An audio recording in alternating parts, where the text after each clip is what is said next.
I request Dr. Nirmal Fedrik to give his talk. He will be speaking. So many problems are there with the medico-legal and the accreditation, NABH accreditation. And so, what are those problems and how those can be solved? Whether the records are different or the same, and whether the NABH records are sufficient for medico-legal also. He will explain all in detail, so we will be easy how to deal with the cases. Narrated about the new CPA Act and how Services are not standard because it is not accredited with NABH. So that can happen now. Previously it was not there. So even accreditations becomes necessary when you are starting the practice. So good morning and thank you Chairperson and AIOC for this wonderful opportunity. So after hearing the previous two talks which focus on the legal issues, so we all know that educated, qualified and well-informed professional take preventive measures rather than going through all this horror activities. Let's see how we can address medical legal challenges and prevent them with the use of accreditation standards. So, I'm Dr. Nirmal Fedrik. This is my financial interest. I'm in a honorary capacity with NABH as the AC committee member and principal assessor of Quality Council of India. Right, so we have to understand these 2 points. Why do patients complain?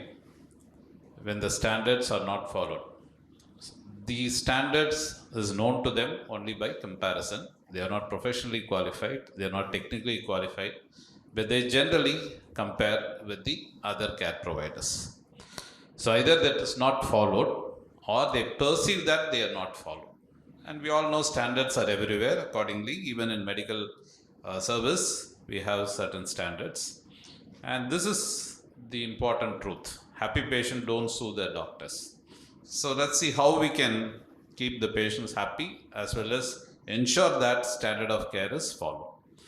So these are the basic tenets of healthcare. One, it should be safe. So we have to avoid harm to the patients. So no harm is the basic principle in healthcare.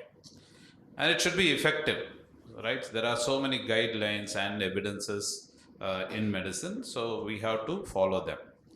The third aspect, it should be patient-centered. Very often it is provider-centered and now it is insurance-centered or payer-centered. So we have to ensure that it is patient-centered and it is responsive to individual needs and values. We have to customize the therapy as per the needs of the patients. And this is the most important thing, timely care. So we have to reduce delays on providing the medical care. And we also have to avoid waste, that is over testing or over prescribing. In terms of usage of equipment as well, we need to ensure that we use them diligently. And it should be equitable without any bias. So once you understand these basic tenets, we have to follow the standard of care, which Dr. Deshpande has already spoken about. So these are some of the acts of omission, that's failure to perform essential tests before any surgery, give appropriate advice, so that includes counseling and consent to the patient, and that is informed consent, maintain aseptic precautions in the OT, this is basically our responsibility and duty. You have to ask something about the drug sensitivity and rule out certain other ocular pathology which can compromise the outcomes. And you have to ensure that patient is furnished with written or detailed information, either a summary or reports. So generally, we classify the medical legal issues faced by ophthalmologists and eye hospitals on. So these are some of the unique things to our specialty, outreach camps. So particularly cluster infections. And we have daycare surgery. So there are certain follow-up issues. Once you do the surgery, patient goes home and in the immediate period, they can develop some problem. And we have multiple ways of providing service, paid service, free service, charity units. There is always some conflict here and there. And of course, with insurance coming up in a big way, the documentation and follow-up issues. And a lot of technology and advancements. One provider promises a huge thing with advanced technology. and some providers may not be using it. And most often, when we are using counselors, they are over promising the outcomes. So these are the classification. First is the failure to comply with the legal and professional responsibilities. The next one is the problem in patient safety. So when they are harmed, they question the hospital or the doctors. And most often it is related to administrative non-medical issues, particularly tariff and billing related.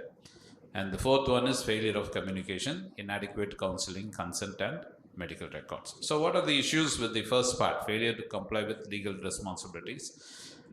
We learn a lot about medicine, we learn a lot about ophthalmology, we learn a lot about surgical skills. Unfortunately, most of us are under-informed or not informed about these regulations and protocols. So you have to ensure that we understand this standard requirement and licensing requirement. So the accreditation actually help us to understand the regulatory requirements. So many of the doctors are ignorant, so ignorance is not bliss. So compliance also difficult, so we tend to overlook at the compliance part. So we also have to go through various issues like the corruption and also a complex process. So in NABH standards, so there is an objective element. So there's a mechanism to regularly update licenses, registration and certification. So once there is a standard operating procedure on this or a follow-up Excel sheet, so if you go and look into it, you get all this data, you'll know when to focus or initiate action for renewal and whose responsibility is this. The third important aspect is biomedical wastage. Many hospitals are getting into problem with the local agencies, local municipal authorities or pollution control board. So this has to be diligently followed. The fourth licensing requirement is the Drug and Cosmetic Act. If you are prescribing, you need to have a pharmacy license, or even if you're storing large quantities of medicine, you need proper preservation, prescription and dispensing of drugs. So there essentially there has to be a system in place, and you also need to have a license. And we do employ a lot of human resources. So if you are having more than 10 employees, we need to have ESI. More than 20 employees, we need to have Provident Fund, and also other systems like professional tax, gratuity, the Minimum Wages Act, the Maternity Benefit Act if you are employing a lot of ladies, the Payment of Bonus Act and Wages Act. So the HR standards help us to not only understand but also ensure compliance. The sixth one is for the doctors and nurses. So basically we have to ensure that the code of ethics is followed by the medical and nursing team. Now it is also coming up for the paramedical personnel. So if you have a lot of optometrists, you have to ensure that they are registered and they follow the licensing norms. The seventh aspect is the rights of the patient. We have to respect the right of the patient, particularly with reference to informed consent. This is where most of us get into trouble, because the consent is got by a nursing staff or optometrist just before the surgery. We don't explain, they don't understand the process as well as risk benefit alternative. And it is obligatory under the RTI Act that service providers provide all the information reports to the patient on demand. The second major aspect of medico-legal issue is the patient safety, care management related issues. We have to focus on having a safe infrastructure. It should also focus on providing timely emergency services and safety for the patients as well as our staff, particularly with reference to fire and non-fire emergencies. So generally the standards focus on monitoring the important aspect, which generally doctors don't get time for this. So it's always important that if you have a CCTV camera, surveillance would be easy. Have water tanks to be clean, biomedical wastage to be monitored. And the third important aspect is the standard billing and transparent tariff. So accreditation standard focus mostly on transparency in this part and also timely care. And the last part is the consent communication. Apart from that, cost, and you also need to have a mechanism for complaint and feedback. So if you have a system in place, you understand why the patients complain and try to address at the initial level itself, so you can prevent most of the medico-legal challenges. So this is very, very important. Most successful doctors are expert in these three. So not only the cataract CCC, but also in this CCC, that is consent, counseling and communication. So mistakes we cannot defend. So accreditation standards ensure that we don't commit these mistakes, because these are all preventable. And if you have a checklist on this, it's easily documentable. So this is the surgical safety checklist what we focus on. So it's not only for cataract surgery, for any eye surgery, it's a sign in, time out mechanism and also sign out. So this ensures easy documentation and follow up. So these are some of the statutory documentation that will help us in the court of law. Maintaining good medical records is very important, and accreditation standard focus on this important documentations.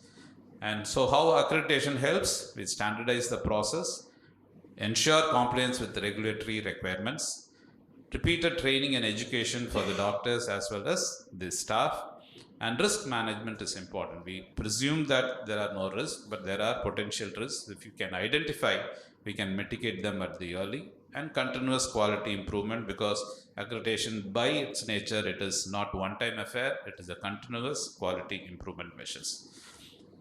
So good infrastructure is directly proportional to safe care. Process documentation, I'll take just 1 minute more. Soft and communication skills. Licenses in place ensure safety in facing medical legal challenges, and good structure and process gives good outcomes. So basically, standards help us to keep the safety and quality for the patient. It helps to reduce the risk and automatically improves the quality. So accreditation standards to prevent challenges basically focus on standard of care, the communication with the patient, and also the ethical aspect. So all these problems what we are going to face may not will be able to prevent since they become guidelines. So thank you so much for your patient hearing, and thanks for the opportunity once again. Thank you, Dr. Nirmal Fedrik, for the wonderful presentation. You are the NABH accreditation specialist, and from that angle, your talk was very much